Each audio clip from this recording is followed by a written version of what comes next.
My heart is hurting, my mind is spinning, my blood is boiling, as this week played out to be a reprehensible, detestable, ugly scar in our American history. What started last week as a neo-Nazi, KKK, white supremacist, alt-right rally called Unite the Right ended with a mentally unstable, racist piece of human garbage barreling through a crowd of counter-protesters, injuring many and killing a woman.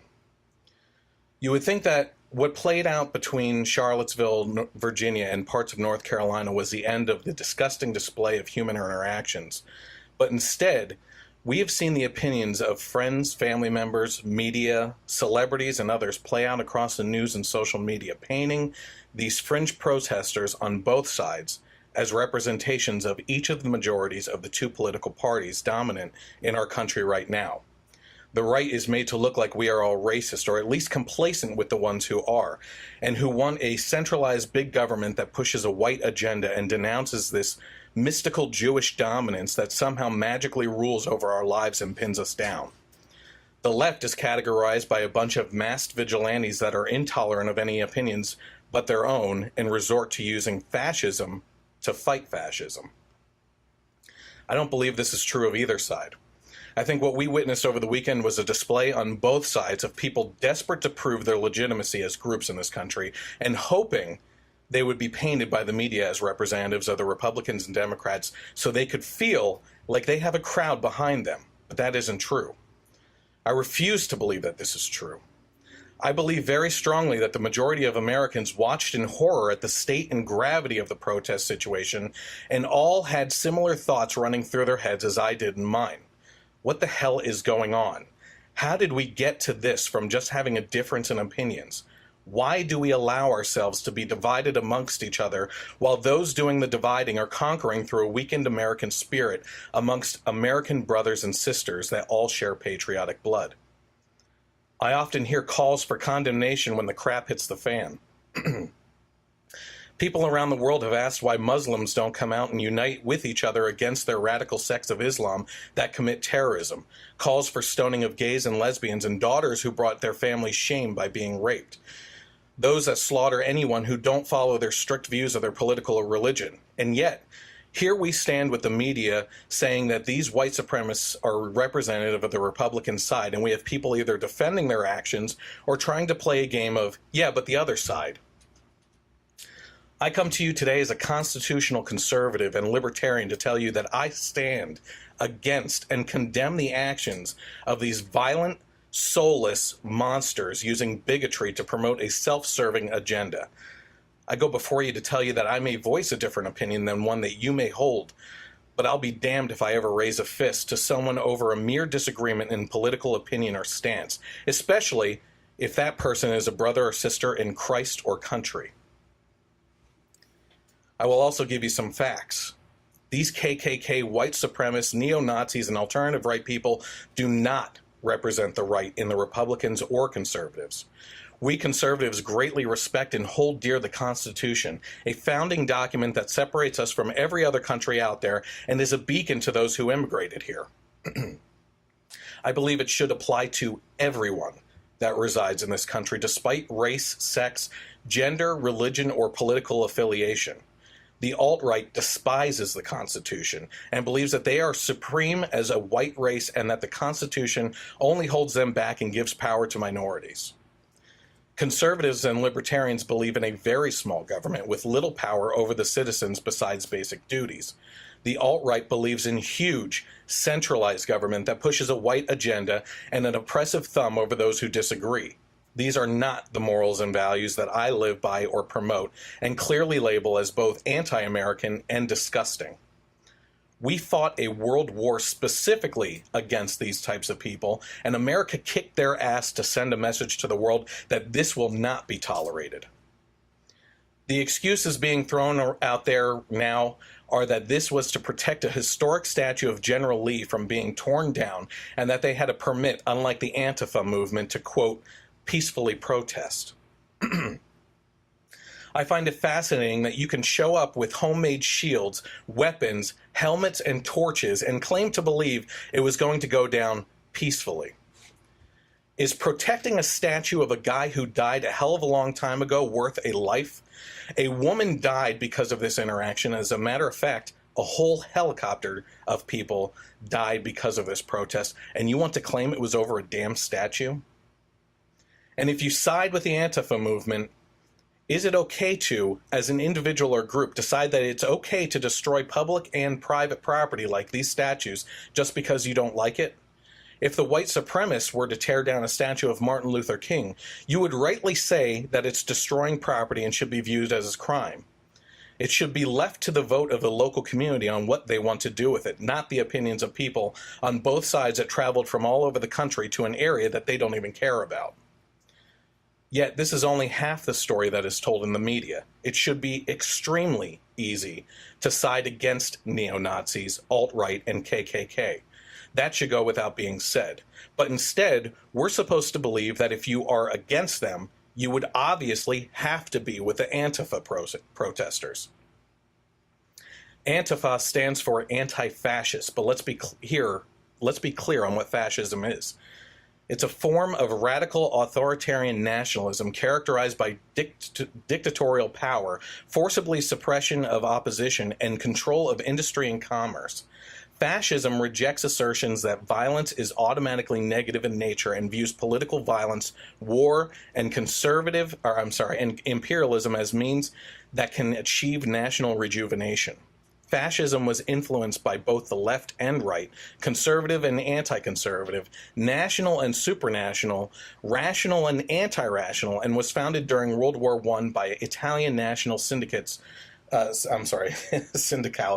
who drew upon left-wing and right-wing political views.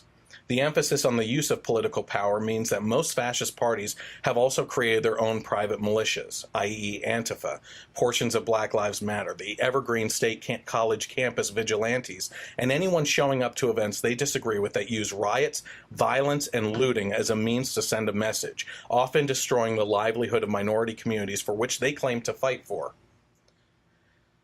It's also clearly hypocrisy.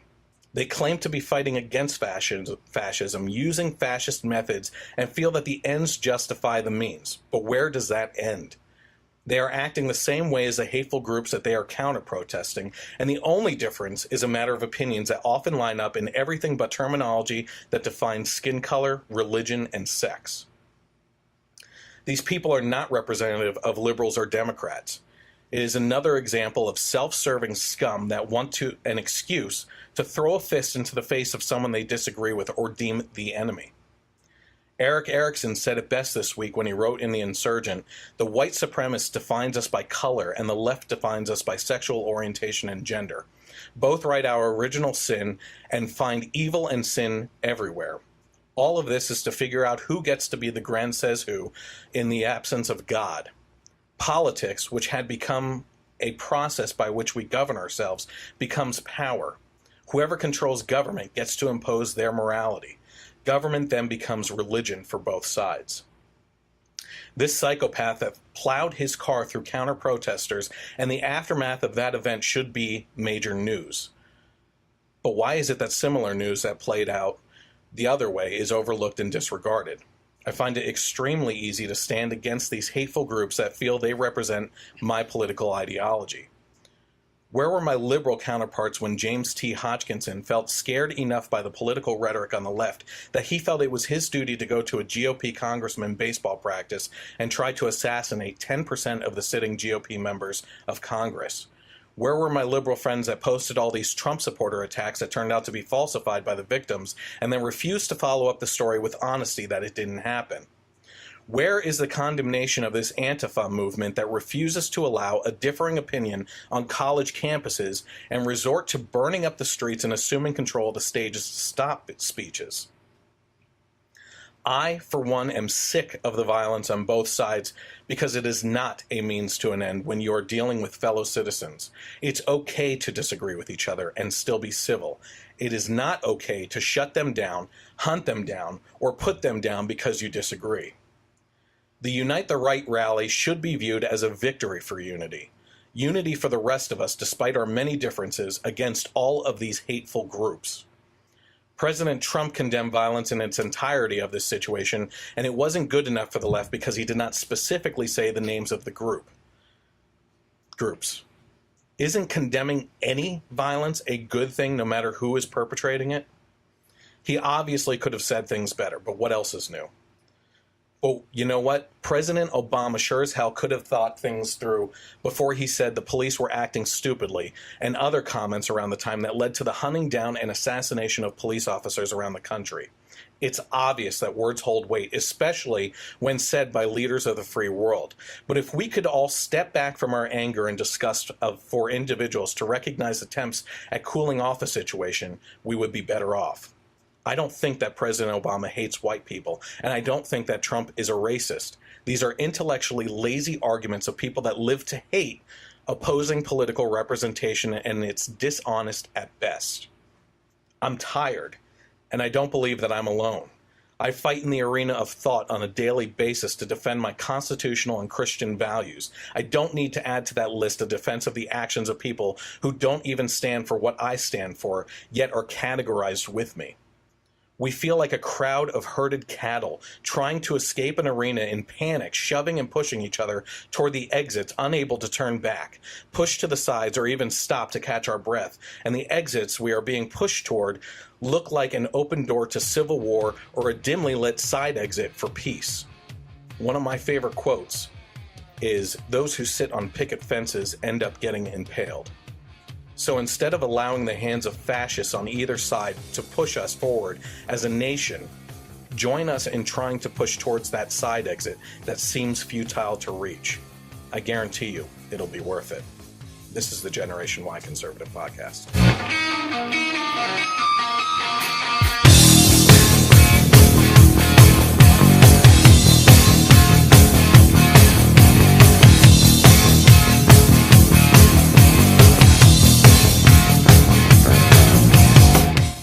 Hello, everyone. Welcome to the Generation Y Conservative Podcast, where the truth is greater than agenda. You can follow me on social media. You might be watching right now on Facebook Live. If you are watching, you can search for the Generation Y Conservative, hit the like button, and follow along with the page. You can also go to the following button and go down and get notifications for when we do go live. You can also find me, if you're looking across the bottom of the screen right now, on YouTube by searching for the Generation Y Conservative. And once you subscribe to that channel, you can actually hit the bell for notifications when we push content out on that as well, which is either the podcast, segments of the podcast, or our movie reviews, which Mike has been a part of here as well. If you want to interact with me on Twitter, there's always fun conversations going on there too. You can follow at Gen Y Conservative without the E on the end. And also, just so you know, you can listen to this podcast re-aired in audio form on KLRN Internet Radio on Sundays from 3 to 6. Now, they have also put me on iTunes. So if you're looking for an audio podcast to listen to while you're at work or working out, which I don't recommend because you probably want some pumped up music and everything to go along with your workout, I can't help you out with that. But certainly go over to iTunes and you can subscribe to the podcast over there as well. I want to welcome Mike again. He's always willing to come by unless he's tied up with things. So we actually did invite a couple more people tonight to join us for a panel discussion on the whole Charlottesville situation, and that will take up the majority of the podcast tonight because we will be going into depth a little bit more than just my monologue to talk about that a little bit more as well. This month's spotlight charity for August is Feed My Starving Children, which is a Christian nonprofit that aims to reduce the starvation of children around the world through packaged meals. Here's the mission statement for Feed My Starving Children. As a Christian nonprofit organization, Feed My Starving Children is called to feed God's starving children hungry in body and spirit. You'll hear us say this again and again. We want to reach everyone until all are fed, and we truly mean this. This means reaching the hard-to-reach people and places, the least of these. They will be found and they will be fed. With God's help, we will work together with organizations and ministries across the globe to end hunger. So if you're interested in donating or volunteering or getting involved in one of their events, I encourage you to head over to www.fmsc.org.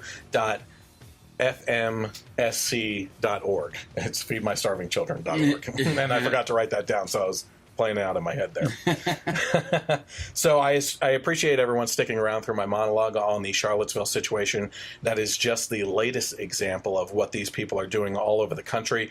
We are going to continue this discussion right now and dive into some of the details and facts about the violence on both sides. So first, Mike, any additional thoughts from you on the situation over the weekend or related events? I mean, it's just, it's a horrifying thing to have to witness, to know that this is happening in a country that we're raising our kids in. You know, how do you explain this, you know?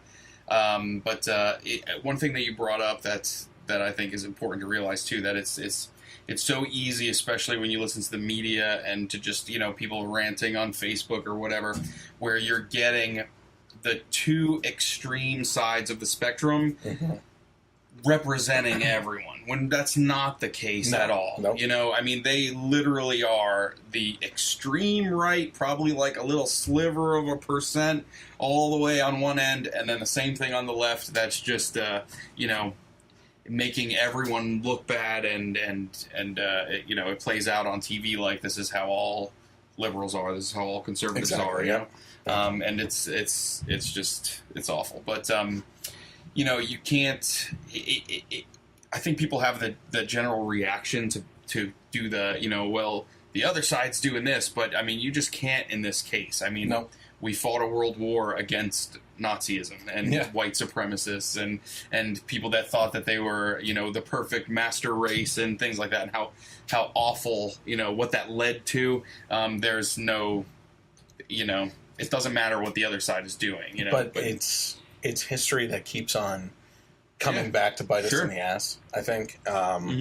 One example that was given today was, if you look at the reaction in the 70s and 80s, I think, with the skinheads and everything coming back as a kind of Nazi representation in response to the civil rights movement and everything.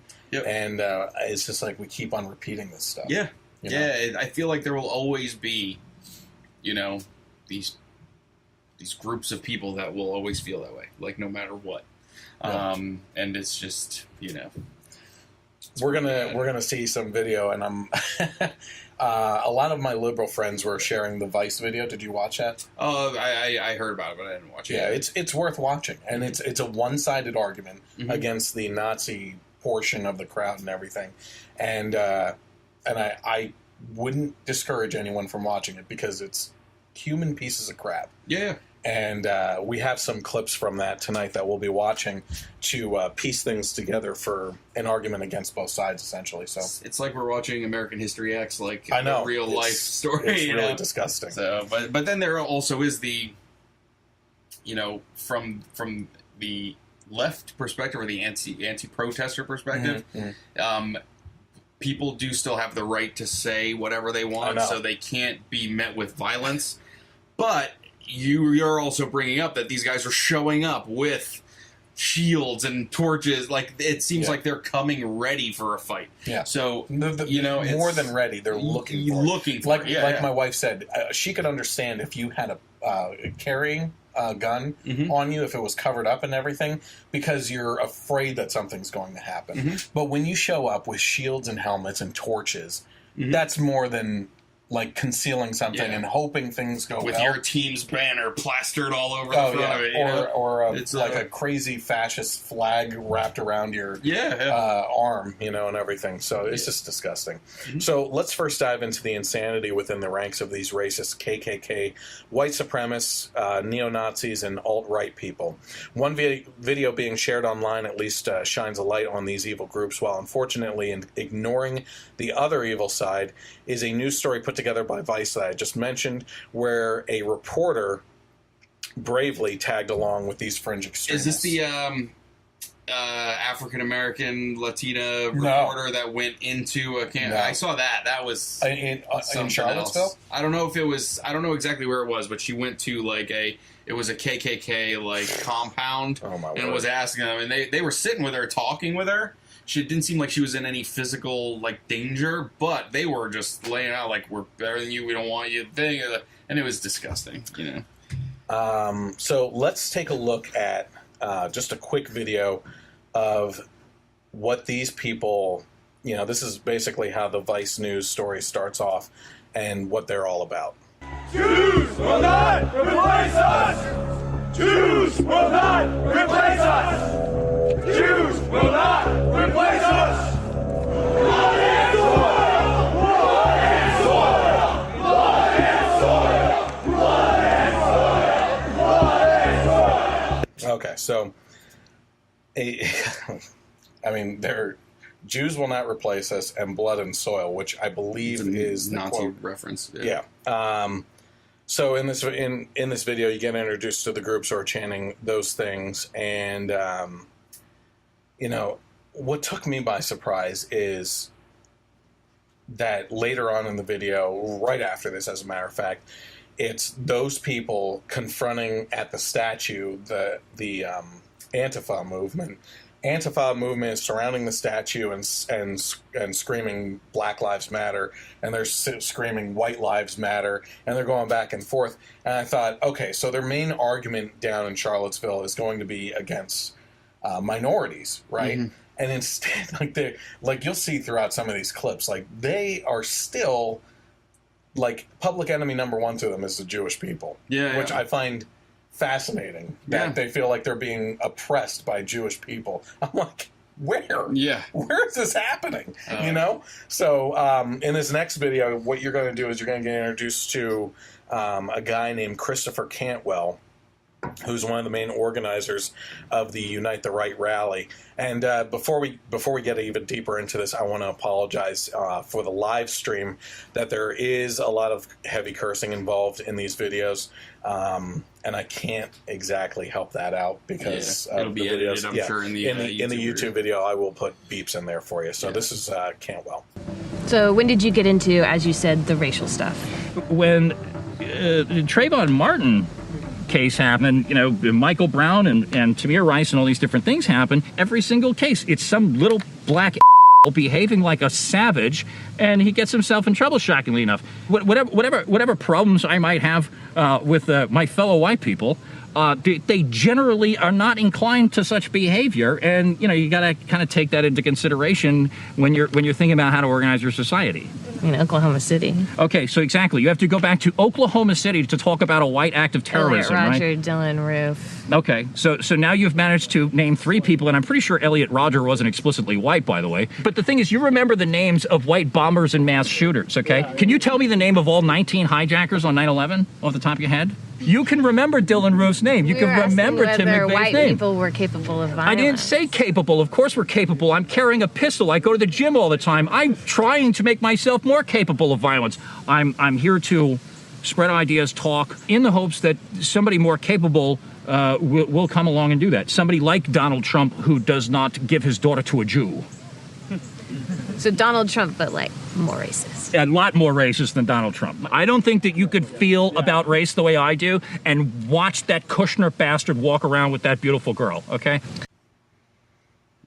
Yeah. So, So, I mean, he was back and forth between going after the Trayvon Martin cases and then going after Kushner and everything, which, you know, right there, that little interaction shows me that, you know, say what you want about the whole Trump family and everything, but that's not even good enough for this guy. You know what I mean? Yeah. So it's just pretty disgusting. Let's see here. I do have one more clip of him that you might find interesting. We'll try to lighten the mood a little bit with this one because it'll make you feel happy, but I want to say something after this then. I should pour it on my face? Yeah. What just happened? They based me. Who? I don't know. Communists. It's the second time in 2 days. So the guy in the background says the second time in 2 days. There was actually another video of him getting maced too. Now here's the thing. The left gets pleasure out of that. Mm-hmm. I'm going to tell you, I personally get pleasure out of that, right? But if you have to take a step back as a human being, you know what I mean, and say, is this the way that anybody should be treating anybody? Yeah. Like, yes, it's wrong for him to be doing the things to people that he's doing, but the ends don't justify the means when you when you treat them like that as well. Yeah. You know what I mean? Mm-hmm. And that's the thing. Like I said to my wife, this woman who's doing the interview has an amazing amount of restraint. Yeah. Like, obviously, she probably wouldn't be able to get away with doing anything. Mm-hmm. But if I just happened to be passing by Cantwell on the street and I recognized him, I don't know if I could hold back from just wailing and punching him right across the face. You know what I mean? So it's just, do you get a feel-good feeling from seeing that stuff? Yes. Yeah. Should you? Probably not. Yeah, at the end of the day, you know, we have service members from our history that fought guys like that. Yeah. But they also fought so that we could live in a country where we can say whatever we want. But you do still have this like natural feeling of glee. Yes. When a Nazi is, you know, it was stuff like that happens to someone like him. You know. So next guy that we're introduced to in the Vice report is Robert Ray, I think his name is, and he just is one of a kind. We'll put it that way. What do you do for the Daily Stormer? I am a feature writer. I do the crypto report, and I'm generally their man on the ground at events. So, what do you hope to get out of today? Like, what does it mean to you? Well, for one thing, it means that we're showing to this parasitic class of anti-white vermin that this is our country. This country was built by our forefathers. It's sustained by us. It's going to remain our country. I believe, as you can see, we are stepping off the internet in a big way. For instance, last night at the Torch Walk, there were hundreds and hundreds of us. People realize they're not atomized individuals. They're part of a larger whole because we have been spreading our memes. We have been organizing on the internet.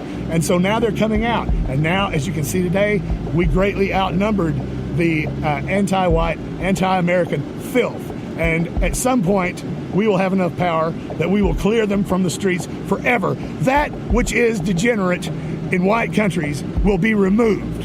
So you're saying showing up in physical space lets people know that, like, there are more like them. We're starting to slowly unveil a little bit of our power level. You ain't seen nothing yet.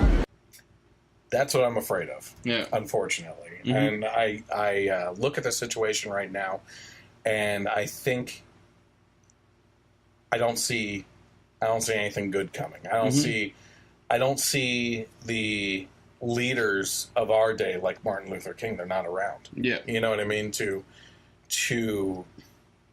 pave a way for peace. No. You know what I mean? If anything, when you do quotations, these civil rights leaders of today, they are more divisive than anything. Like, they are.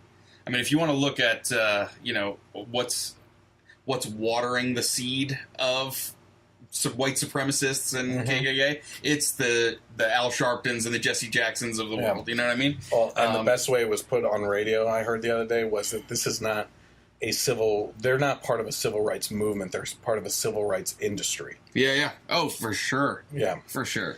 Let's see here. So they always seem to show up when it seems like there can be money to be made. Exactly. You know? Yep. And when they get the situation wrong, they walk away and never apologize. Yeah. Like just disappear. The frat house that was accused of raping the black stripper, and it turned out that they didn't, and she lied about it, and they made such a big ruckus and riots down there and everything. Walked away. These kids' lives are ruined. They can't get jobs anymore or anything, and they didn't do it. Mm-hmm. And she actually did finally come out and say that they didn't do it, and he doesn't care. He walked away, never apologized or anything.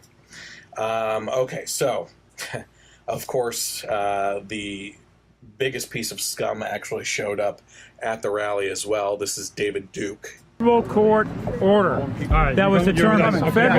We had a federal court order to have this rally, and also we had a order that we could have obviously speaking equipment like all group. Well, we get in the car. Let's get ready. We had speaking permits. Say hello. They wouldn't even let us hook up our microphones and our speakers because they don't want our speech because we're telling the truth. We're talking about the ethnic cleansing of America and the destruction of the American way of life and a new Bolshevik-style society with no freedom of speech in this country. That's really where we're going in America, and that's got to change. See y'all later. We will be back. Yeah, so speaking of being back, I think one of the next big protests is actually going to be down at the Texas A&M University down in Texas. And there's already word of gearing up for the anti-protest against that and everything, including from people on the right, like my buddy over at the Blaze, Lawrence Jones, plans on going there in a peaceful way, protesting against these guys and everything. Good. So I would just say this: just pray that it is just a protest. Yeah. You know, because it's pretty obvious that things get out of hand really quick. You know. And so, speaking of getting out of hand very quickly, this is what transpired with the car hit scene that killed a woman and injured many down in Charlottesville this week. Then. Our streets! Our streets! Our streets! Our streets!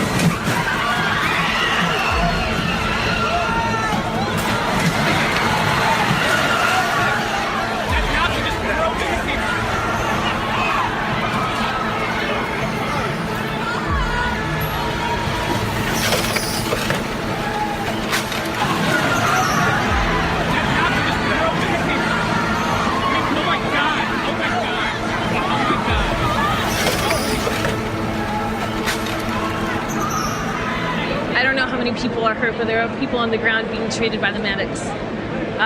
Were people running up the street screaming and crying. There's many people on the side injured too. It's a really horrific sound.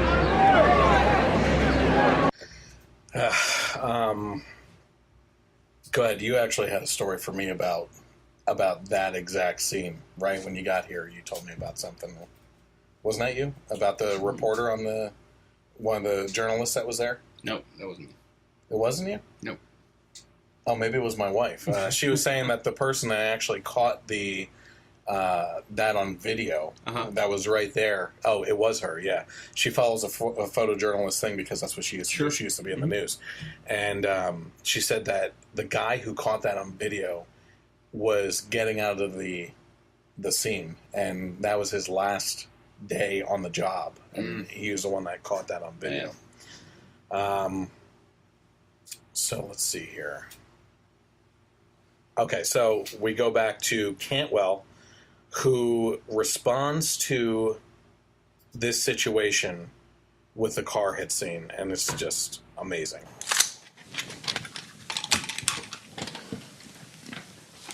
Kel-Tec P3AT, 380 ACP, Glock 19, 9mm. Ruger LC9, also 9mm. And, and there's a knife. Well, I actually have another AK in that bag over there. You lose track of your guns, huh? I'd say it was worth it. We knew that we were going to meet a lot of resistance. The fact that nobody on our side died, I'd go ahead and call that points for us.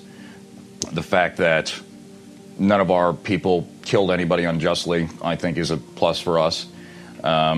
And I think that we showed our rivals that we won't be cowed. But the car that struck a protester, that's unprovoked.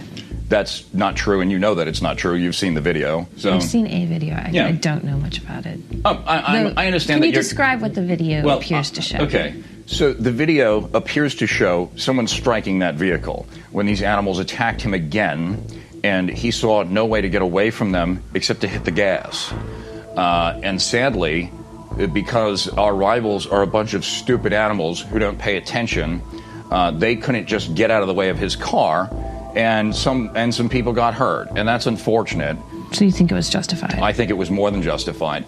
I can't believe the amount of restraint that our people showed out there. I think was astounding. First of all, he refers to everyone as that's not in his group as animals, right? And that they showed restraint, which is BS. And it's a game. Points for us. Yeah, you know? Exactly. Here's what I will say about this situation. There are states around the country right now that are putting into law that if you are in a car and there is protesters blocking your way, that if you move slowly, you could go through them or whatever, you know? And I was actually for it at the time, and this is like making me reconsider it. Like honestly, that's a horrific scene, you know. Yeah. And I'll be the first to admit when if and when I feel that there's mistakes. Now, let me just say this: this video, to me, doesn't show him being threatened as a driver. Not at all. To warrant him hitting the gas and going through these people, which is what this guy is saying. Yeah. But if there was a situation where you were on the highway, and I've seen this with a motorcycle gang video, I was about to bring that up. That is a situation where the driver was being provoked, and you could feel like, okay, they could be in danger, and they're looking for a way. The guy that was in the van at the time had his whole family, including kids in the car. These motorcyclists surrounded the car and started pounding on the windows and trying to get him out to beat him up. Is that the one where they actually pulled him out and did beat him up? I don't remember. I just remember that they were banging on the car. They surrounded the car. They were revving their engines. Listen, if my kids are in the car, I'm going to run over 50 people to get them out of that situation. Like, if they're violent like that, that's justified in my mind. Yeah, this was nothing like that. He barreled down an empty street and into the crowd to specifically do that. Yep. You know, so I think that there's a big difference there. This guy's an idiot. Yeah. Basically. Oh, well, if you think that he's an idiot like we believe, and even worse than that, I believe he is actual evil. Yeah. Right? Sure. Yep. Then you're going to really love one of the last videos that I show you then, too. So let's see here. Okay, so this is just after what he just said here. This is his final message in the video that I found pretty chilling. And we'll talk about it after we take a look at that. So hold on one second here. What do you think this means for the next alt-right protest? I say it's going to be really tough to top, but we're up to the challenge. Wait, why? Why? Tough to top? I mean, someone died. I think that a lot more people are going to die before we're done here, frankly. Why? Why? Because people die every day, right? I mean, but not like of a heart attack. I mean, violent death. Well, people die violent deaths all the time, right? Like, this is part of the reason that we want an ethno state, right? So, like, the blacks are killing each other in staggering numbers from coast to coast. We don't really want to have a part of that anymore. And so the fact that they resist us when we say, hey, we want a homeland is not shocking to me, all right?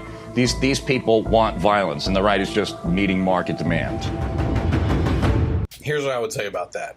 One of the biggest mistakes that we have made as a country when confronting evil or our enemies, wherever they may be, whether it's Iran or North Korea or people like this, is we never seem to take these people at their word, you know? And it's like, oh, this is a fringe person, or, oh, that leader doesn't really have the power to do these things. You know, Kim Jong Un, we're going to actually talk about him briefly tonight in one of the news stories. And there's a kicking of the can down the road until something happens. Yep. Right? This guy is saying that he doesn't believe that the killing is over with. I think it's about time we take these people at their word. You know what I mean? And that's what I'm most afraid of. Like I said, you know, people keep on coming to me and asking me in Messenger and, you know, people I know calling me. I've had a few people call me. I've had people talk to me in person and everything. And they're all like, what is going on in the world? You know, what is this? Like, since this weekend, what the heck is happening? And I keep on telling them, I'm looking at things, and I can usually play out in my head ways of getting around it, people that could come in and calm things down. I just don't see it right now. And that's a really scary thing. And then I believe that, unfortunately, things are going to get a lot worse before they get any better. And the best thing that we can do as a country that doesn't align with either of these groups is to stay away from them, stay away from any other rallies. And the people that want to use violence, let them use it against each other. You know what I mean? And stand apart from it, because I don't want to see any more innocent people getting hurt or killed. You know, especially, you know, I agree with Trump. There were probably good people on both sides there, but it looked like it was very few and far between. I mean, you're talking sprinkled into this. You know what I mean? These were very violent people on both sides. And look, it's since we started, I've gone for about 45 minutes talking almost exclusively about the Nazi portion of the protesters that showed up and condemning their actions as some of the most racist pieces of scum on the earth, right? Yeah. But as I said before, I think that there's an opportunity here to cut through the dishonesty that's out there of this being a one-sided story. Okay, so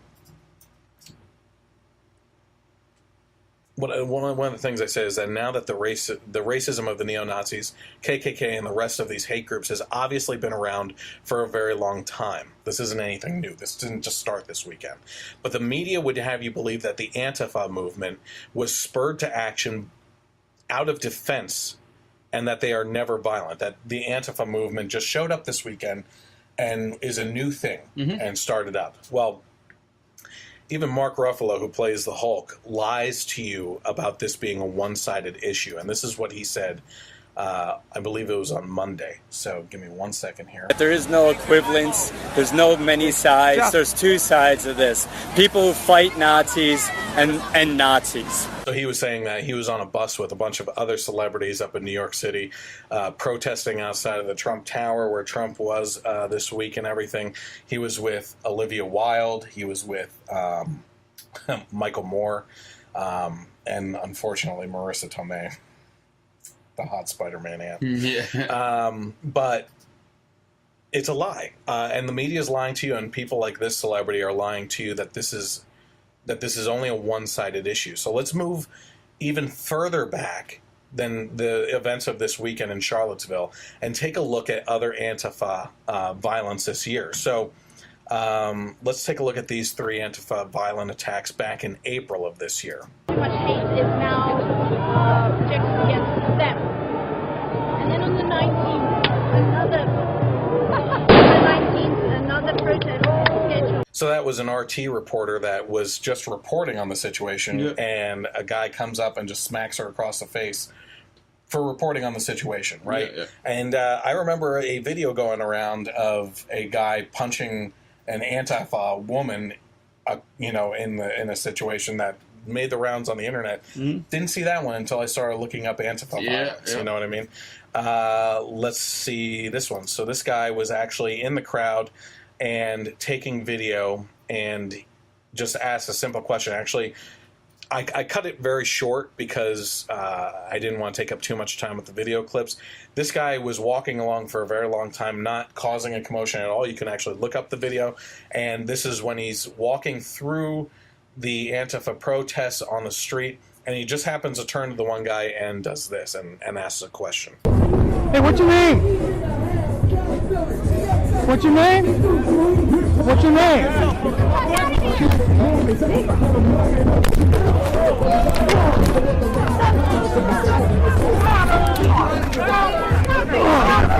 Come over here. Come on, man. Medic. That was actually about 4 or 5 of them that started beating him up just because he asked their name. And we're going to get to a little bit more on my thoughts on these guys wearing masks all the time. Let's go to an Antifa bicyclist that got into a confrontation. That's not how doxing works. I'm not going to. I don't think that's a Nazi. I'm not a Nazi. What are you doing, man? Hey! Whoa! You got a problem? Yeah, I got a problem. I'm standing here. I don't want to fight, man. Yo. That's why his bike's Dude. Listen to them lying. Listen to them all lying. Yeah. Hey guys. Yo, I'm racing. Put your hand behind your back. That guy just came out of left field there and just punched the guy in his camera for filming their faces and everything. And then on top of that, when he was getting arrested by the police, the woman's like, he didn't do anything. It's like all on camera. You know what I mean? Yep. So it was just ridiculous. And then one more here. This actually happened pretty local to us. This was actually down in Philadelphia. There was a protest recently. I don't know what the Nazi-ish or Trump supporter side. I don't even want to call it Trump supporter side because I didn't see any Trump flags or anything in this video, but I did cut it down to after this rally, there were a couple in the rally that went to a bar going along a back street, and one of the Antifa protesters was following along with them, and then out of nowhere did this. I'm just trying to keep camera on that lady because she's walking up and like bumping into people and being like, "Whoa, whoa, you're on camera! Whoa, back the f*** off! Back the f*** off!"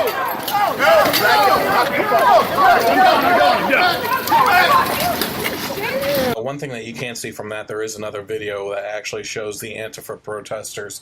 Once they take down that woman who started to take the flag and tried to start a fight with them, one of the protesters ran up on the cops that were arresting her, trying to subdue her, and started wailing on the cops then too. These are just back in April. Yeah. You know, all these three events, and this stuff is happening all over the country. Yeah, this is it's two sides of the same coin. It is, exactly. It's two sides of the same coin. And to condemn Antifa does not mean that you're saying that neo-Nazis and KKK is okay, and vice versa. Yep. I mean, they're both reprehensible. Yeah. It's and both vile. For Mark Ruffalo to come up and be like, "Oh, there's only Nazis and people that fight Nazis," blah blah. That's not true, because we've seen video of these fascists, all dressed in black, wearing masks, hiding their identities, attacking people that don't claim to be Nazis or white supremacists or anything like that. They might, be pro-life or want small government and less taxes. Like, this has nothing to do with we're better than you because we're white and Christian, and if you're Jewish or black or an immigrant, you're subhuman. Like, they're attacking people that don't believe these things. Right. So they're just as bad. It's the same thing, just from the other side. You know what I mean? Here's what we were actually at my daughter's soccer game tonight, and I was talking to my wife about this, and I brought up a couple big points on how these groups of people are being wedged in with the conservative right wing and Christian people, right? And I said it right in my monologue, which is they're anti-Constitution. They believe that props up everyone when it should just be the whites that privilege from the Constitution. They are anti-small government because they want a large, powerful, centralized white power type government to oppress everyone else.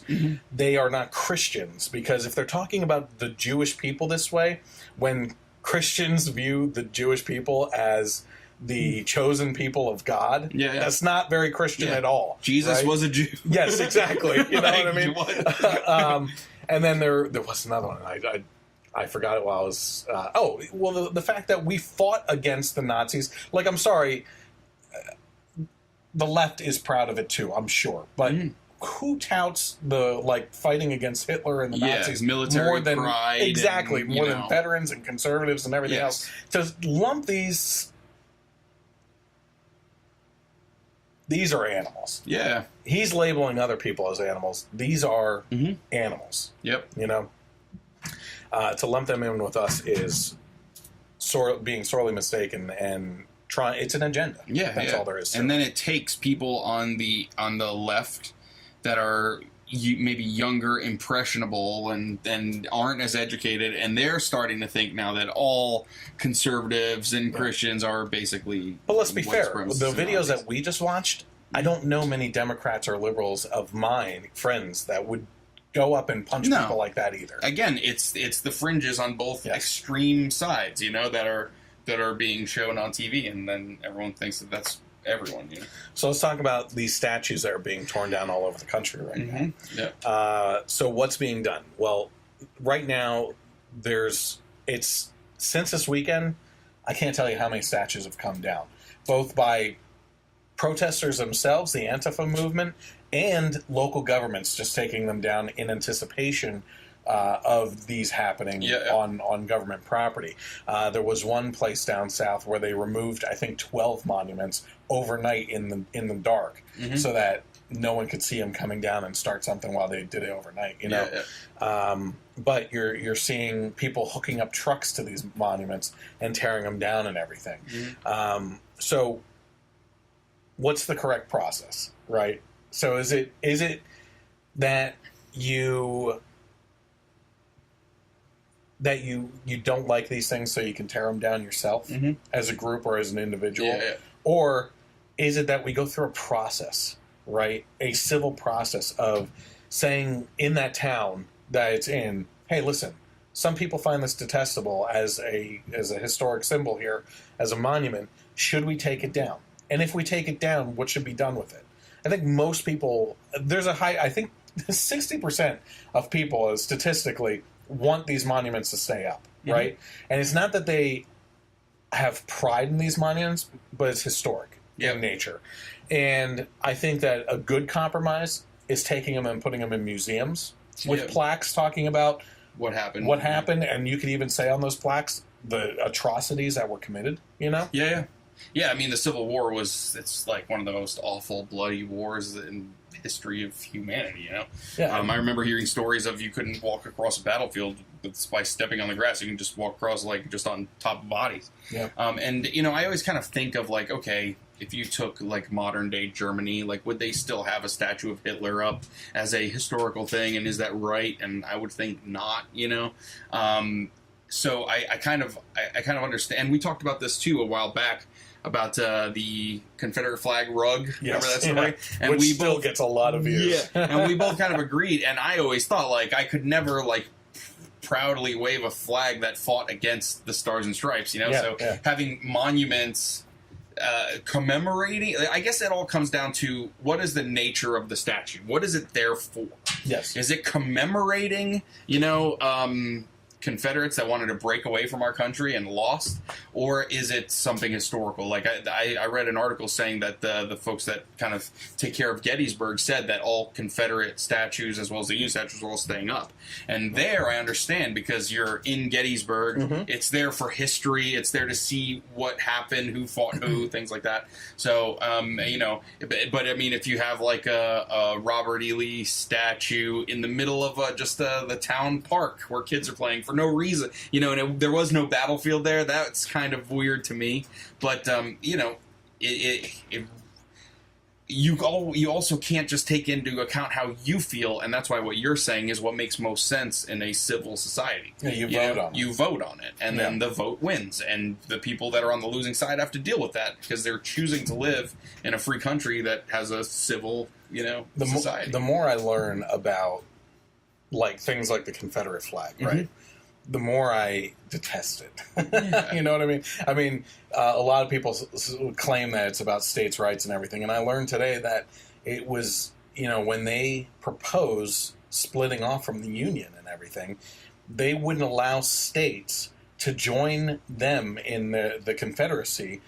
According to their Confederate Constitution, you had to be pro-slavery and expanding it in order to join their cause, right? Yep. So it is about the slavery, at least in large part and everything. And they didn't condemn it and everything. So, you know, I think that people are, this is probably going to piss off some of my friends, I think.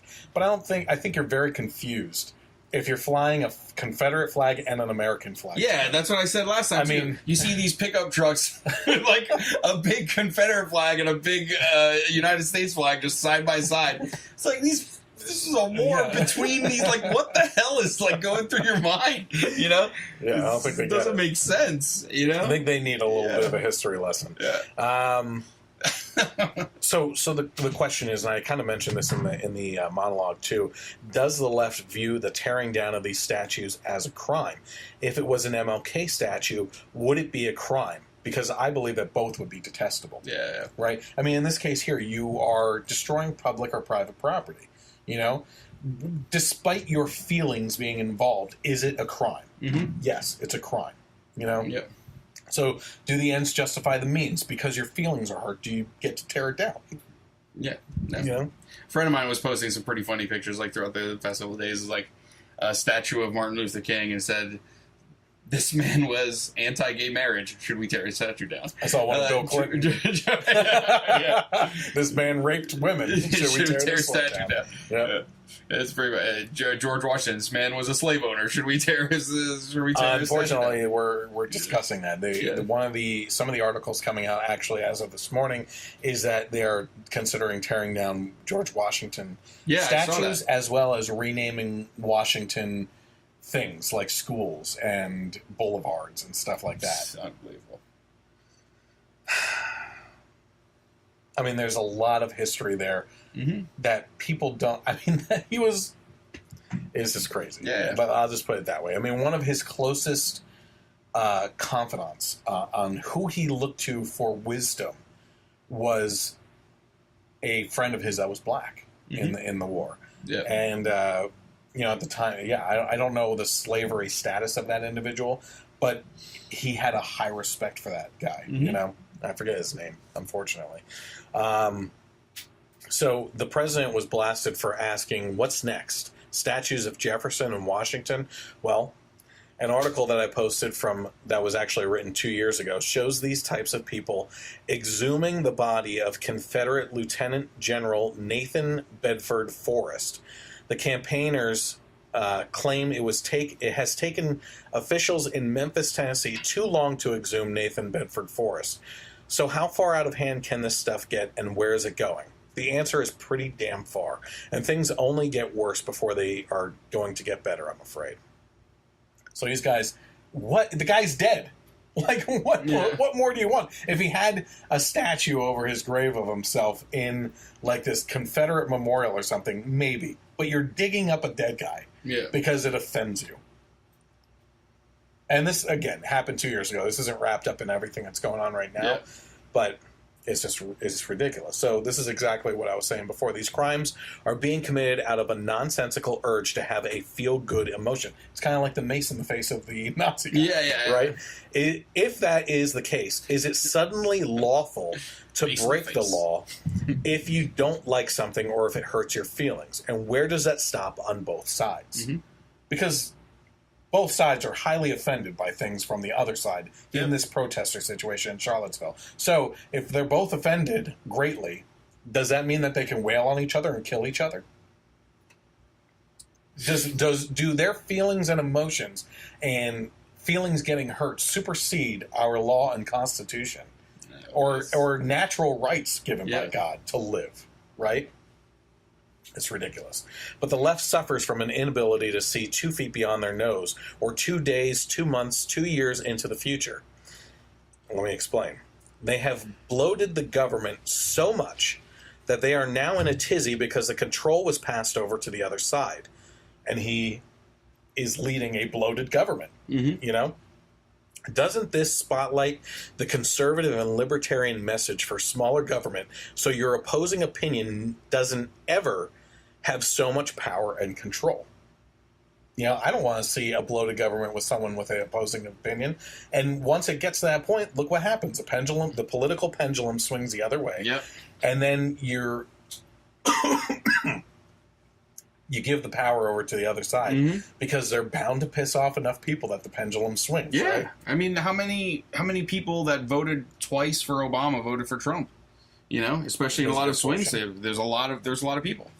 Yep. They were promised something and it didn't get delivered, and you get pissed and change sides. Especially when, and then in Trump's case, I think it's even exaggerated more. Where now a lot of people are just so fed up by politicians in general on both sides that they can't be trusted. Or that they just, they're like electing Trump was like throwing a hand grenade into the system. That's just what they wanted to do. They wanted to blow it up.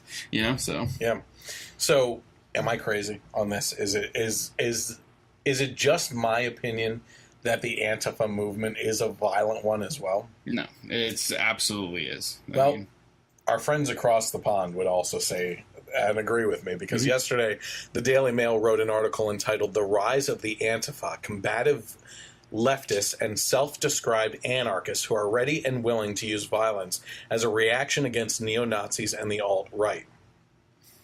Once seen as rather extreme left-wing faction, the Antifa are generally anarchists who believe the best way to take on the alt-right is through direct action. They said that the Antifa is a promise to neo-Nazis and their bedfellows that we will confront them in the streets, we will expose them online, and inform their place of employ. We are not venues to deny space to far-right events. We are vowing that all far-right events will be bombarded and besieged. All while they wear masks. Mm-hmm. So, basically, they have vowed to become the bullies, both online and off, that the left has stood so vehemently against over the last couple of years. A news story came out today that this is already happening because of the Charlottesville incident, and the case of identifying this person online is worse than you would even expect. Kyle Quinn, who supervises a laboratory dedicated to wound healing research at the Engineering Research Center at the University of Arkansas, discovered on Saturday that leftists had misidentified him as one of the white supremacists at the rally 1,000 miles away from where he lived.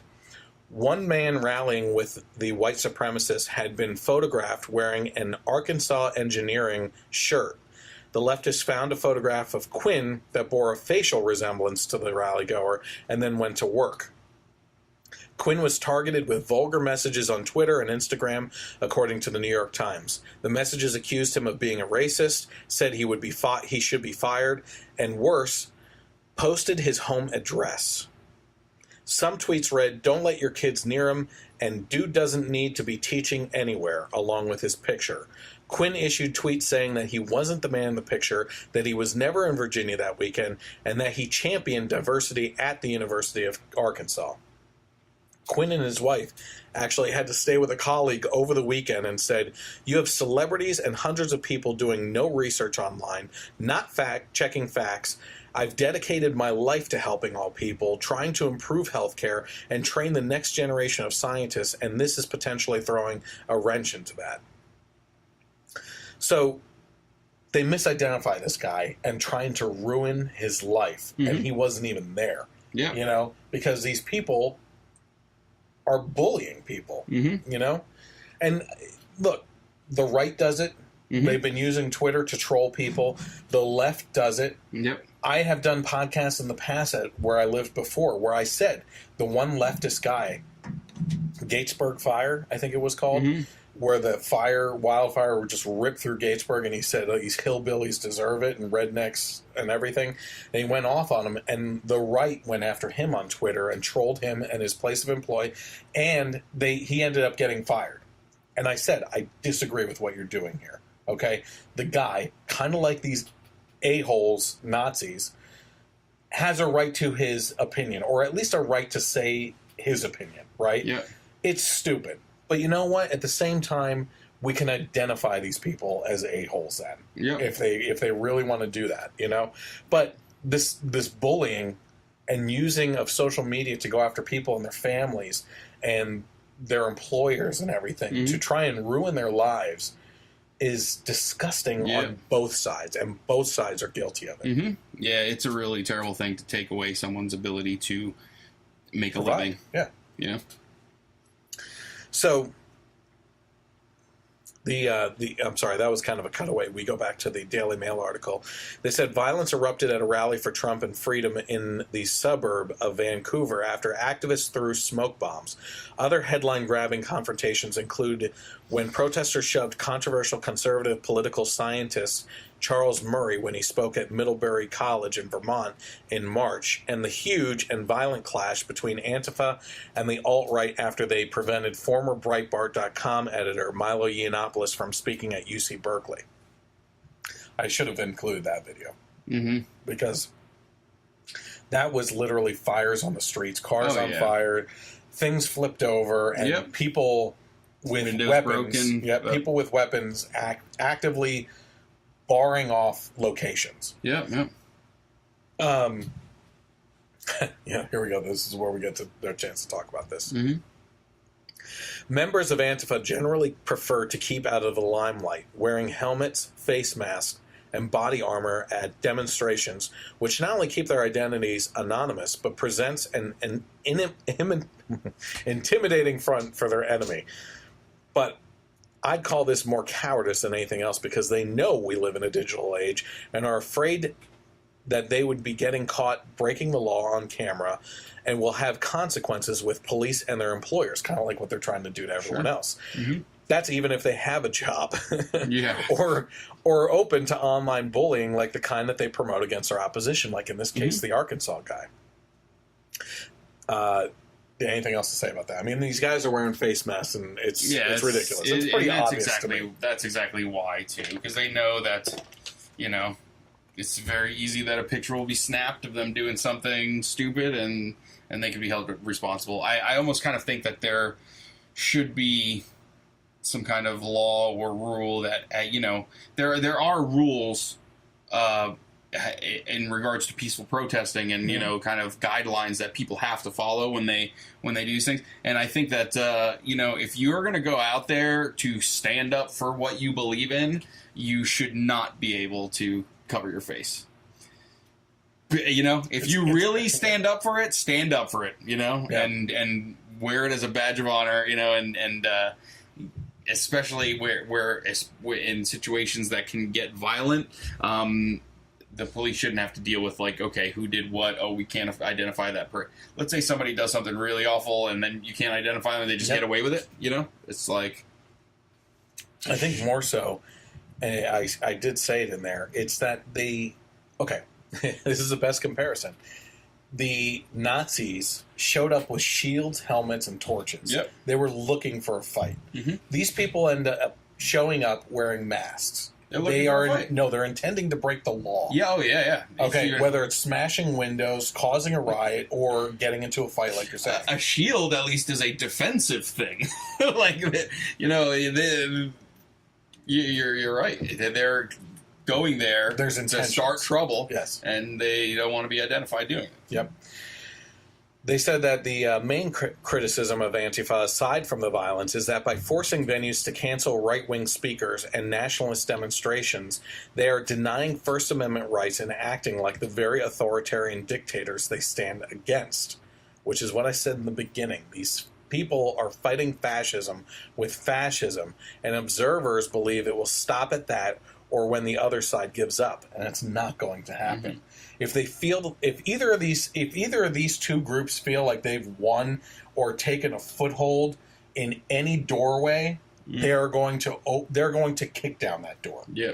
And neither of these two groups should be encouraged to do that. Mm-hmm. They're both very dangerous for society. Yeah. And I would pray that anybody watching, whether you completely disagree with me or agree with me, I honestly pray that you do not ever go to any of these events. Even if you completely disagree with them, you are putting yourself in danger on both sides. Yeah. If you want to watch from a rooftop like a couple blocks away or something, that may be your safest bet. Yeah. And even then, I don't even know anymore. Yeah, right. Freaking Cantwell guy's got an arsenal on him. He's one stray bullet. Yeah. He's just a human piece of garbage. Hey, thank you for bringing him back up. Yep. So we're going to actually end on him. He released a video, I believe it was yesterday. Mm-hmm. Okay, did you see this yet? I saw clips of it. Yeah, so I actually, it's not the whole clip of this guy, but it's of him crying about the situation. I cut it up a little bit to kind of give some of the highlights. Yeah. So kind of like the Mace situation, I get a little feel-good feeling, but, it is what it is. I contacted the local police. I called the Charlottesville Police Department, and I asked them, I said, I have been told that there's a warrant out for my arrest. And they said that they wouldn't confirm it, but that I could find this out if I, that I could find this out if I wanted to go to a local magistrate or something like that. But with everything that's happening, I don't think it's wise for me to be, going anywhere. There's a state of emergency. The National Guard is here. So I don't think it's a good idea for me to go there, frankly. Sorry. I want to be peaceful. I want to be law-abiding. Okay, that was the whole entire point of this. And I'm watching CNN talk about this as violent white nationalist protests. We have done everything in our power to keep this peaceful. I know we talk a lot of shit on the internet, right? But literally, Jason Kessler applied for a permit months ago for this. Okay, when they yanked our permit, we went to the ACLU and we went to court and we won. We've been coordinating with law enforcement the entire time. Every step of the way, we've tried to do the right thing. and they just won't stop, you know? We have done everything in our power. We have used every peaceful and lawful means by which to redress our grievances, and our enemies just will not stop. We've been assaulted. They are threatening us. We are trying to make this peaceful. We are trying to be law-abiding, and our enemies will not stop. What options do we have left? If somebody would like to inform me of that, then I will be grateful to you. I really will. I got some options for you. Shut the hell up. Like, be a peaceful member of society. Yeah. And that goes for everyone else on the other side, too. Yeah. That's a great piece of advice. How about you invest in humanity? How about you invest in a couple books that aren't Mein Kampf? Yeah, you know right. What I mean? Like, invest in some psychology books on how to understand each other, how to get along with people. And the other side should do the same that's in this. Sure. You know, I mean, buy into humanity a little bit. Again, you're allowed to have a difference of opinion. Mm-hmm. You know what I mean? I actually have one guy that I'm training at work is a leftist, you know? And we talk politics all the time. I love the guy. Like, we have a blast working together, you know? And he makes great points, and he feels I make great points and everything. And we enjoy being around each other's company. Yeah. And that's the way it is, you know? If you can be civil and voice your opinions without hate coming out of you, which is what we've been talking about all year long, is that the left in general has been for years talking about loving each other and not being hateful and you know, love trumps hate. You know, make love not war. Yeah, exactly. But when it comes down to it, it's bathing in hate. It's like taking showers in it. Like, all they want to do is find something to focus on and hate. Right now it's Trump, right? Mm-hmm. But once he's out of office, what are you going to focus on? They'll find something. You know, it's always going to be Nazis and stuff like that, which I think we can all lockstep, you know, arm in arm with each other, leftists and those on the right and everything, and say we are against these people, you know? But you want some advice? I'm sure plenty of people, including us, would be happy to give you that advice. It's so funny, too. He's like, we've done everything we could to keep this peaceful, but then the clip we saw earlier, more people are going to die before this is over. Yep, and my knife.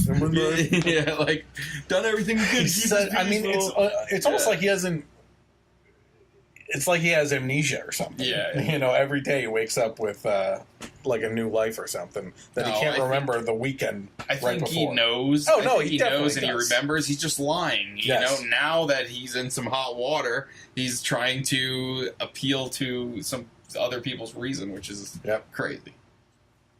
Okay, so obviously the majority of those on the left are blaming President Trump for not being hard enough in this condemnation of these racist, hateful groups. So we may as well stick with that topic and go along with the president himself. While the events of the weekend continue to play out, one thing that is getting buried in the news is one of our topics from last week, which is the battle between Trump and Kim Jong Un. This week, after the president showed some spine over the last couple weeks and successfully accomplished getting Russia and China to agree on sanctions against the communist leader Kim Jong Un, he actually backed down. And that's getting lost amongst all this other news. Rightly so. I understand that and everything. Mm-hmm. But those last 2 weeks were pretty frightening for basically everyone. Yeah. Hearing he's planning on striking Guam, he's planning on striking Japan, South Korea, and Seoul. And then you have, I think there were direct threats at Los Angeles and stuff like that. And people were rightly upset and scared. And there was a lot of criticism over Trump, you know, saying, just try it. You know, we had Obama in the last administration. I kept on drawing these red lines, and every time Syria would step over, he'd be like, whoa, here's the new red line. You know what I mean? Yeah. And that was 3 times that he did that, you know, and shortly after, I think it was the summer after the Benghazi situation. But, yeah, he showed spine, and it was going to go one of 2 ways. Either crap was going to hit the fan, and there were going to be attacks back and forth, or it was going to pay off and negotiations behind closed doors were going to win the day with a strong public face, and that's exactly what happened. So with the high tensions on both sides of the aisle over the last couple of weeks due to the North Korea threats, I believe that we can chalk this up as another win for the president, and possibly one of his most important, has kept us from possible war or a Cold War. Mm-hmm. Listen, how many podcasts have I been on where I said, I'm not a Trump fan? Yeah. You know, I'm not a person that's going to support Trump.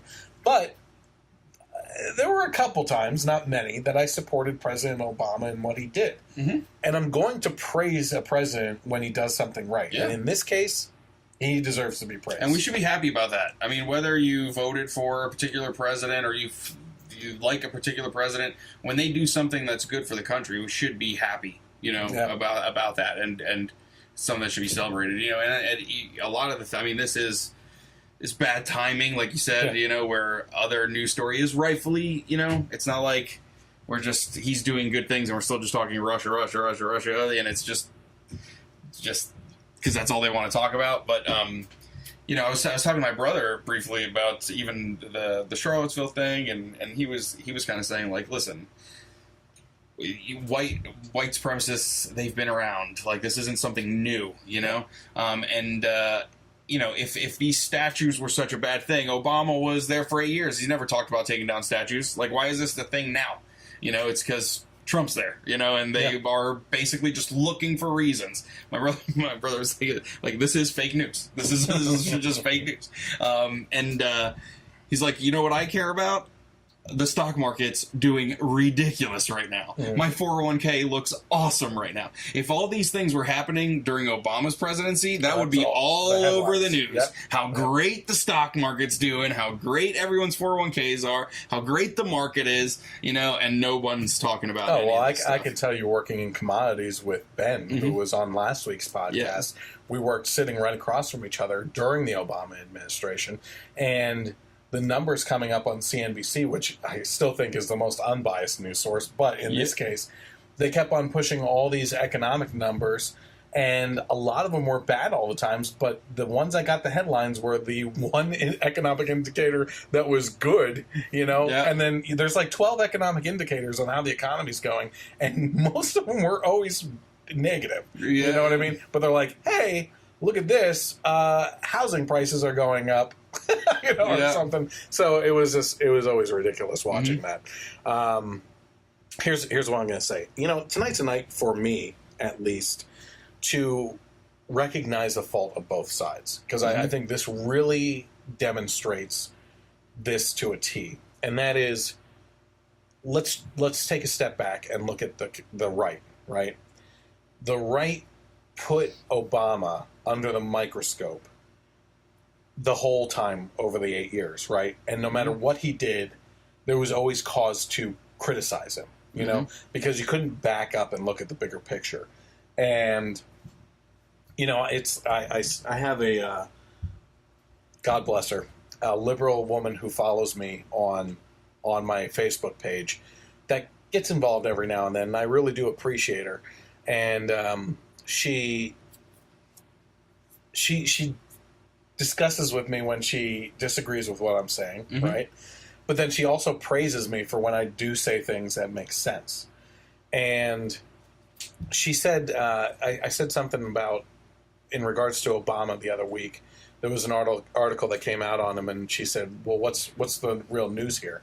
And I said, I just posted it there because I wanted to come back to it for the podcast. I always look through all the ones I posted to see if there's anything in there that I actually want to talk about. And she said, there's no real news in this.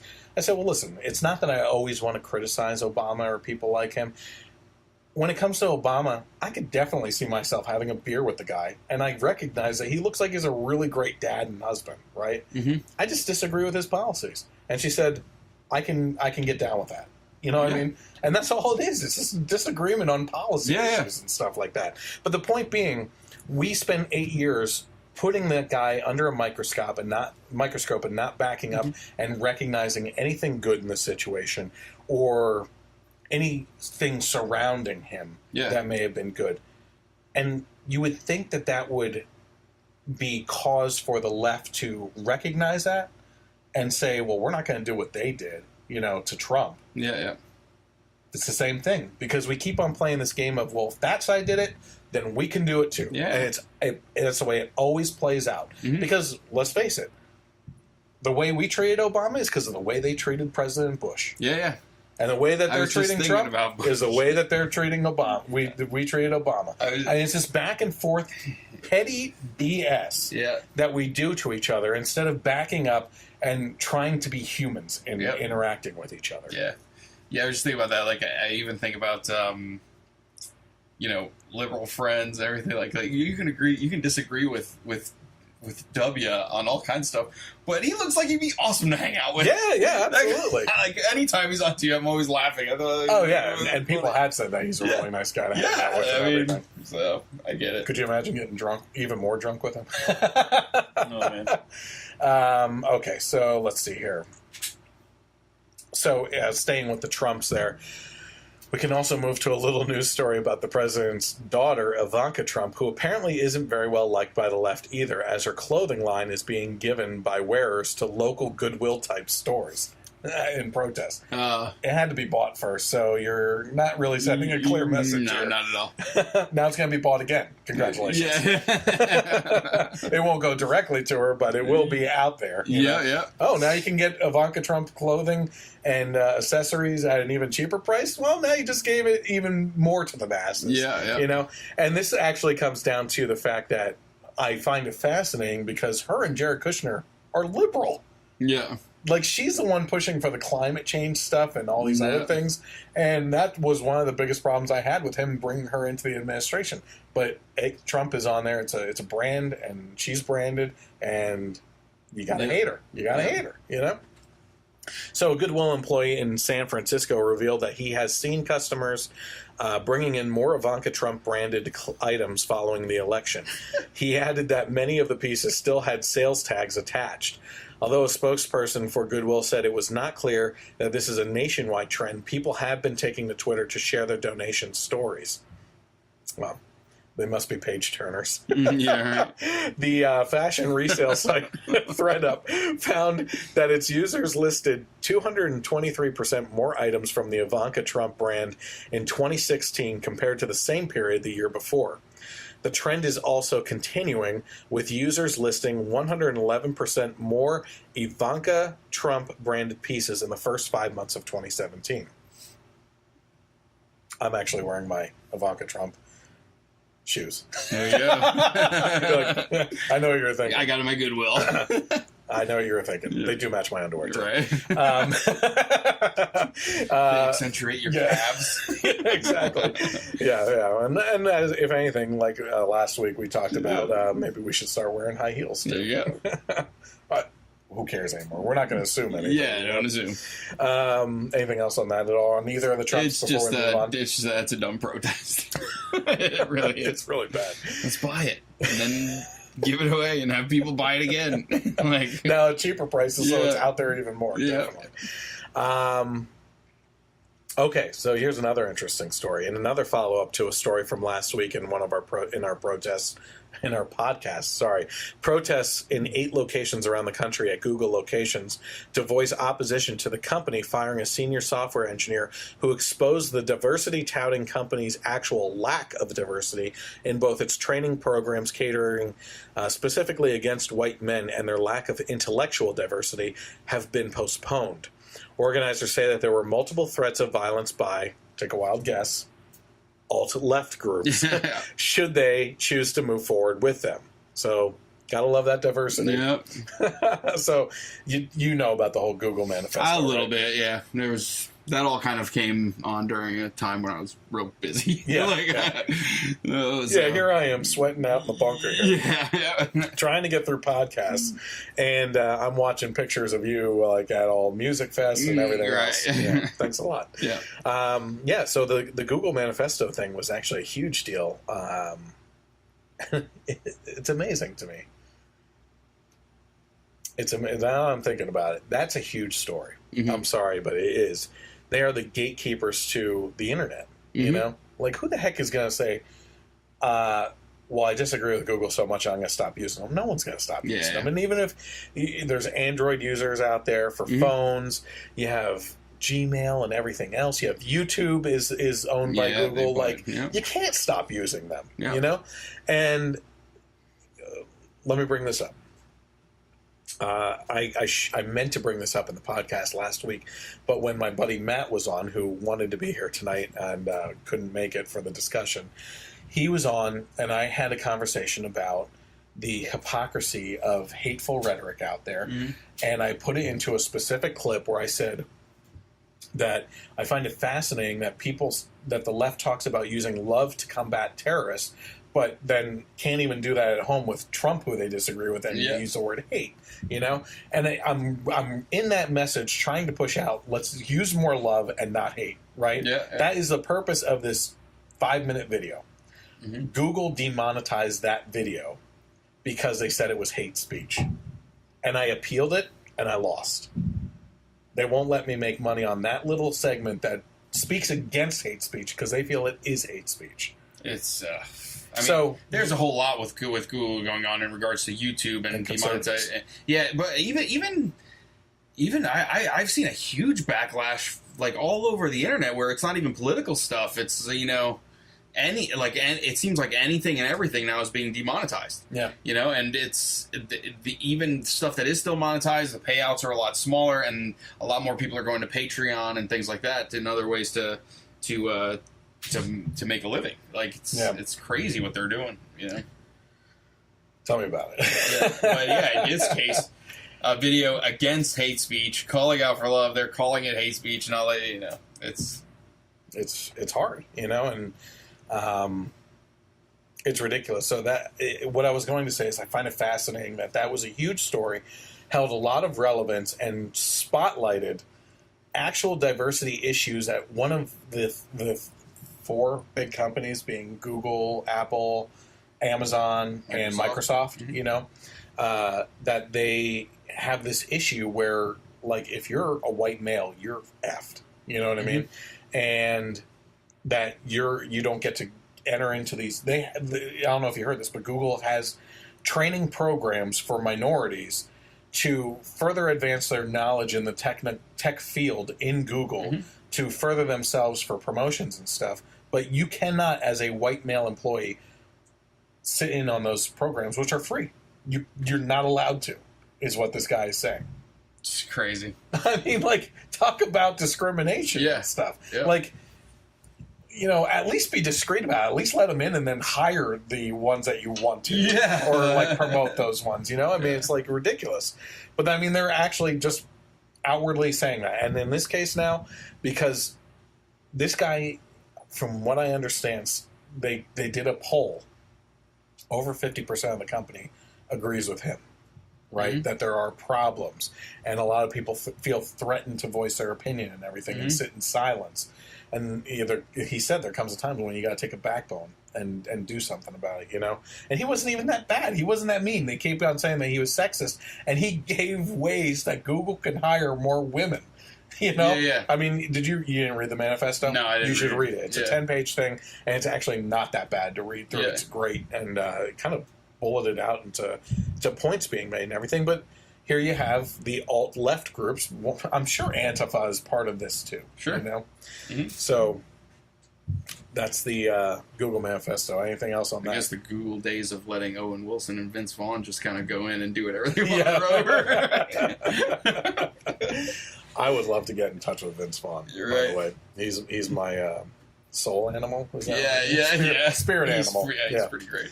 I still love the one shot of the Emmys when Meryl Streep was up there talking. Oh yeah, the shot of Vince Vaughn and Mel Gibson just like. Yeah.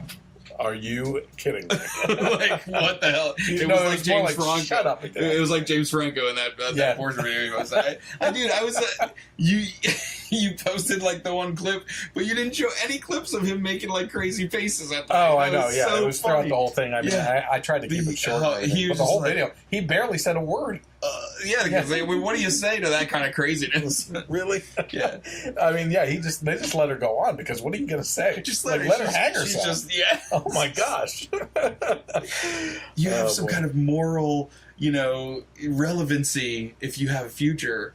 So I do because I wasn't planned on being aborted. Oh my gosh. So if your mom terrifying. just changed her mind, then you wouldn't? Like, your life now wouldn't have mattered? Like, it's crazy. You're pretty good at this because that goes into our next topic. So if you think, here's the thing. Look, Charlottesville, I am not diminishing that in any way. That's a horrible situation. Mm-hmm. It's terrifying. Like I am both scared and very upset at what's going on down there and what happened and what's going to happen from here on out at all these different rallies that they're planning, you know? I fear for our kids. I really do, you know? And like any innocent person can get caught up in this situation. But if you think that's terrifying, what's going on in Iceland right now, I think is even worse. I saw you post this. So this is what's being reported here in the U.S. CBS News is currently running a story entitled, "What Kind of Society Do You Want to Live In? Inside the country where Down syndrome is disappearing." No, it's not disappearing because they have corrected it through genetic anything or scientific things, but because they are proudly aborting these children so they never have to exist in the first place. What is even more horrifying is the language in which CBS actually pushed the story on Twitter using their 140-character limit to say, quote, "Iceland is on pace to virtually eliminate Down syndrome through abortion," as if it was some kind of scientific achievement. Like it's the vaccine. Yeah. Yeah. Yeah, exactly. So according to the article, since prenatal screening tests were introduced in Iceland in the early 2000s, the vast majority of women, close to 100%, who received a positive test for Down syndrome terminated their pregnancy. Other countries aren't lagging too far behind in Down syndrome termination rates. According to the most recent data available, the United States has an estimated termination rate for Down syndrome of 67% between 1995 and 2011. In France, it's 77% in 2015, and Denmark, 98% in 2015. Geneticist Carrie Stevenson is the founder of Decode Genetics, a company that has studied nearly the entire Icelandic population's genomes. He has a unique perspective on the advancement of medical technology. He said, "My understanding is that we have basically eradicated almost Down syndrome from our society, that there is hardly ever a child with Down syndrome in Iceland anymore." The reporter asked him, "What does the 100% termination rate, you think, reflect about Iceland's society?" And he said, "It reflects a relatively heavy-handed genetic counseling. And I don't think that heavy-handed genetic counseling is desirable. You're having an impact on decisions that are not medical in any way." Stevenson also noted, "I don't think there's anything wrong with aspiring to have healthy children, but how far we should go in seeking those goals is a fairly complicated decision." So, this is eugenics. It is. When people claim that history doesn't repeat itself, point them to this. This is exactly the type of genetic profiling that the Nazis employed for their master race. Those considered undesirable, including those with Down syndrome, the mentally ill, and minorities, were the reasons why Margaret Sanger started Planned Parenthood and established sites in inner city neighborhoods to eradicate those individuals. I find it fascinating that anytime I bring that up to people that defend Planned Parenthood, they say, that's in the past. That was Margaret Sanger's time. She's been dead for a long time. It's not about aborting black babies anymore and getting rid of minority communities or about aborting Down syndrome or the mentally ill. It's like the skinheads coming back with the Nazis. This is coming back right now. Iceland has an almost 100% termination rate of Down syndrome kids. And it's fascinating if you actually go to their Twitter account on CBS and go below that article on how many people on there actually said that their genetic tests that they got done for their babies or their markers that they got done said that their child would be born with Down syndrome, and the doctors told them that they should abort. They didn't, and the kid was born healthy. Yeah. You know? I'll be honest, there's a couple personal stories that I have about this. Number one, We were asked every single time for all 3 of our daughters if we would like that test done. And we said, absolutely not. We don't care. If the child is born with something wrong, we are going to deal with it. Yep. That is what you do. Mm-hmm. You know? This is the step to genetically modifying your children to exactly what you want them to be. Right. You know, this is actually, this is what I said. I said, it seems to be coming back around again like the worst of fashion styles, except here, people are dying. You are not eliminating a genetic condition, you are eliminating children. And in a lot of cases, not because you didn't want to be pregnant, which is bad enough, but even worse, that you feel these children are subhuman. They should take a long, hard look in the mirror at who's actually being subhuman. Yep. Well, okay, so I told you my personal story and everything. Here's another one for you, too. My uncle, my mom's brother, married a woman, my aunt, who is no longer in the family, basically. Mm-hmm. And her brother, back in the 80s and so, I'm going to say a word here, and I want to use it as a teaching lesson for you, okay? Mm-hmm. But he was always the type of person to throw around retard like crazy. Oh, that's so retarded, you know, and do that all the time. Mm-hmm. He had a Down syndrome baby. Mm-hmm. It turned his life around.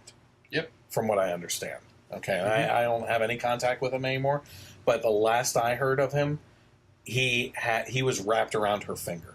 Mm-hmm. You know, and you see the best in people when you're around people with Down syndrome, because they have no hate.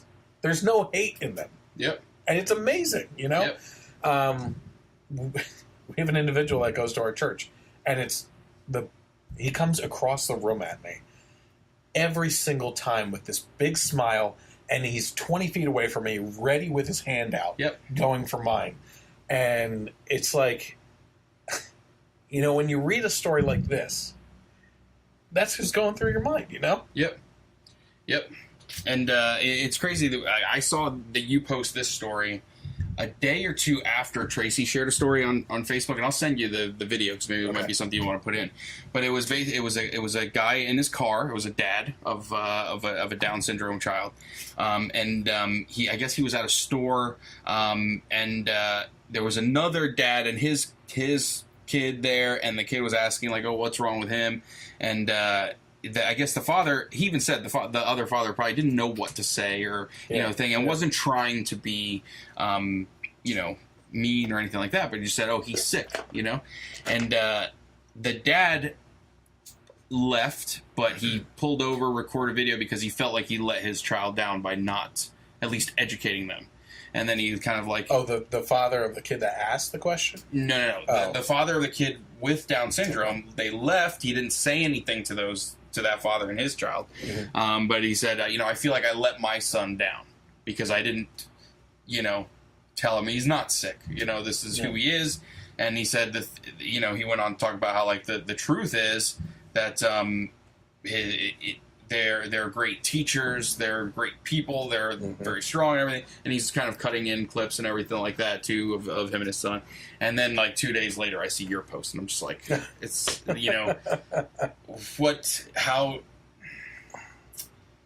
how people can be on such different ends of the spectrum of, like, what's acceptable to do and what life is and what being a parent means, It's unreal. So I'll send that to you. Yeah, please do. I'll repost it on the Facebook wall for everyone too. I feel bad. Mm-hmm. I feel bad because one of my goals for the past couple months now has always been to bring the news in a funny way. You know what I mean? Because I love using my sense of humor to bring light to situations. You know what I mean? This has not been a fun podcast. This has not been a fun night. This has been a pretty damn dark topic night. And I apologize to everyone that's used to laughing along with us and doing this kind of stuff. So I was writing out the script to this and going over the topics and everything, and I thought to myself, I have to end this on a light note. Yeah, right? yeah. So, according to the Daily Mail, the popularity of big breasts in online searches are starting to sag. No pun intended. And millennials are the reason why. So, newly released data on Tuesday suggests that millennial males are less interested in female breasts than prior generations, signaling a significant cultural shift in America and the United Kingdom. The information released by a very scientific institution called Pornhub shows that the viewing habits of most young males had swayed considerably since the internet entered the homes of most people over the last 3 decades. And according to them, young males between the ages of 18 to 24, I'm doing this with a straight face, of course, are nearly 20% less likely to search for breast-related content than males in older generations. You're creeping me out looking at me while I'm talking about this. I don't know where to look, man. Yeah, I know. It's like Jim Carrey in the elevator. Mama. Where do I put my hands? Men ranging from 55 to 64 were 17% more likely to look for breast-related content. So, listen, of course, if guys would put the laptops away, head outside, find a nice girl, and start a relationship with them, you know, maybe they could do a little better than a video and virtual reality. Right. Yeah. I mean, I'm sure the Kardashians have kind of paved the way away from breasts, yes, you know. Yeah. But it's champagne. Yeah, right. But you know, one thing that was in here that I think really is kind of like a big deal is, you know, since the internet has become prevalent in people's homes, right? Okay. So. You provide internet, so go ahead. Yes, I do. I was very upset that I went over cable-related news last week without him, though I did invite him to come on the podcast. Yeah. So 1,000 megabits per second is now available in Lehigh Valley. So if anyway, but anyway, you know, when you think the pre-internet personal computer home days, you know, it was magazines, it was Pamela Anderson on Baywatch. You know, that's what most younger guys. Yeah. That's what most younger kids are like, oh, you know, big boobs and things like that, right? But once you start getting into, I'm sure, also the crazy stuff that's on the internet. Like, sure. Like, yeah, right? Whatever you say. Yeah, okay. Please, indulge me. So it is kind of twisting people away from just like, you know, oh, boobs, you know what I mean? It's what? I don't know. Oh no! Yeah. No, please go on. Yeah, I mean, well, I'm glad you were able to make the podcast a lot lighter. Neo-Nazis. Yeah, Let's get back on track. Okay. Oh, you're talking about neo-Nazi porn? No, that's the twisted stuff that you're talking about? Not at all. Nope. I do not endorse such things whatsoever. Yeah. You actually brought up another topic that you were supposed to remind me of, but I guess I'll throw it in there. Oh, yeah. Here comes the downer again. Yeah, total downer again. The tragedy that happened today in Barcelona. Yes. The ISIS took responsibility for a van that plowed through a group of, or a sidewalk or wherever in a heavily populated tourist area. Last I saw was 12 or 13 people had passed away. And there was also a second van that was linked to the first van, but I guess never took off or whatever. And it's, you know, when we talk about the KKK being domestic terrorists, I mean, they are so blind to see how they are the white version of ISIS. You know, we are the master people. We condemn everyone else's way of life, and if you live that way of life, you need to be destroyed, and we don't want you here, you know, and things like that. It's you know, it's just Barcelona, you said, right? Yeah, Barcelona, Spain is where it was today. So, our thoughts and prayers are with Barcelona and their people right now. Anyone that have lived through this, our thoughts and prayers are with the people of Charlottesville that were victims of this situation. Those that continue to be victims of either of these groups, because that's what they leave in their wake right now. If I have one final message on these topics, it's this. Being a patriot for your country doesn't mean that you have to be rah, rah, rah about it, that we are perfect and we do nothing wrong. We have to be able to recognize the atrocities, but we also have to be able to say that in light of those, or despite those atrocities, we have done more as a country to lift up our people, in that the poorest among us are the richest of the world. Mm-hmm. And not that we had to go through the crap and wade through the sewage to get to where we are today. We certainly didn't have to. It is the way it is. It's kind of like Shawshank Redemption. You know, when he gets out of it, out of the sewer line and everything, and throws his arms up in the air and everything. Yeah. You know, he's free. Mm-hmm. You know, he had to go through hell to get out of that situation and everything. And that's where we are today. I don't know what's coming next for our country. Mm-hmm. I just say we pray on it. Yeah. You know, and I hope that we try to treat each other a heck of a lot better than we have been. Yeah, and if there's one thing that I just think about, and hopefully everybody else does too, is be careful. I mean, we're in a world now where you're on vacation, and a truck, a van, a car in Charlottesville, a van in Barcelona, a truck in Nice, France, can just come barreling through, and you could be at a gay club in Florida. You could be at the metal concert in Paris. Yep. It's just, I feel like we're in a world now where it will do you very well to just kind of always be aware, you know, and keep your eyes open, even while you're enjoying life, So, it's crazy. It's sad that that's the way that it needs to be now, but, Well, listen, I want to thank Mike for joining me again this week. I appreciate it. All my previous guests are always invited to come by on podcast nights. They're all notified for panel discussions on any given week, because there's always enough topics going on every single freaking week. There's always big news going on. But if you are interested in following along and everything, you can find me on Facebook with searching for the Generation Y Conservative. If you're watching the video right now, it's along the bottom. Same with the YouTube channel. You can subscribe to the Generation Y Conservative. And on Twitter, it's at Gen Y Conservative without the E on the end. This is rebroadcast on Sundays from 3 to 6 p.m. and also available on iTunes as well because of KLRN Radio. So I want to thank everybody for joining us tonight. Have a great night. Be safe, and God bless America.